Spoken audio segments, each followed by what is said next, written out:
సూర్యాపేట జిల్లాలో గంజాయి విక్రయిస్తున్న 8 మంది యువకులను మునుగాల పోలీసులు అదుపులోకి తీసుకున్నారు. కోదాడ డీఎస్పీ కార్యాలయంలో మీడియా సమావేశంలో డీఎస్పీ శ్రీధర్ రెడ్డి వివరాలు వెల్లడించారు. వారి వద్ద నుంచి 2 కిలోల గంజాయి, 4 ద్విచక్ర వాహనాలు, 6 సెల్ ఫోన్లు స్వాధీనం చేసుకున్నామన్నారు.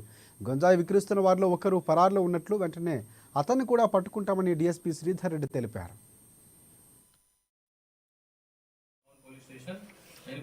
ని రిమూవ్ చేసి వాళ్ళ మీద యాక్షన్ తీసుకునేది కూడా డైరెక్ట్ గా మున్సిపల్ యాక్ట్ లో మున్సిపల్ కమిషనర్ కి ఇవ్వడం జరిగింది.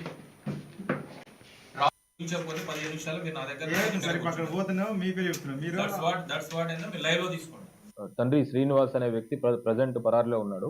వాళ్ళ బ్రదరే, ఓన్ బ్రదరే ఈ కొచ్చర్ల ప్రేమ్ కుమార్ అలియాస్ ప్రేమ్ రాజ్ అని ఇతను ఇక్కడ గంజాయి కొంటుంటే రెడ్ హ్యాండెడ్ గా ఈ సీతారాం పంగి తర్వాత కొచ్చర్ల ప్రేమ్ కుమార్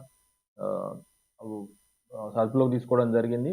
ఆ సమయంలోనే అక్కడికి గంజాయి కొనడానికి వచ్చిన వీళ్ళు మిగతా నేరస్తులు మీ అందరికి ఇచ్చాం ప్రెస్ నోట్లో. ఈ లింగమల్ల యశ్వంత్, తర్వాత మహేష్ పసుపులేటి శబరినాథ్, తర్వాత వీరబోయిన మధు, కుమ్మగాని సాయి అండ్ రాకేష్, వీళ్ళనందరినీ కూడా అక్కడికక్కడే అదుపులోకి తీసుకోవడం జరిగింది. వీళ్ళందరి మీద కూడా అంటే ఈ ఎవరైతే గంజాయి యూజ్ చేస్తున్నారో వాళ్ళ మీద గంజాయి సేవిస్తున్నట్లు పెట్టడం జరిగింది. మిగతా వాళ్ళ మీద కఠిన సెక్షన్లు అంటే గంజాయిని అక్రమ రవాణా చేయడము, అదేవిధంగా అక్రమంగా విక్రయించడము, రెండు కూడా ఈ మొదటి 4 ముద్దాయిల మీద పెట్టడం జరిగింది. వీళ్ళందరినీ కూడా ఇప్పుడు అరెస్ట్ చేసి కోర్టుకు తరలించడం జరుగుతుంది.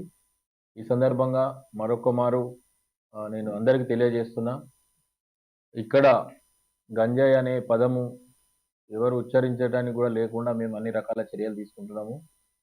అయితే ఇక్కడ ఒక బూచి చూపెడుతున్నారు, ముఖ్యంగా మీడియా మిత్రులు కూడా. ఒక 2-3 కేసులు పట్టుకునేసరికి ఇక్కడ గంజాయి మొత్తం జరిగిపోతుంది అన్నారు. పట్టుకోకపోతే గంజాయి విచ్చలబడి అంటారు. అంటే కొద్దిగంతా మనం కూడా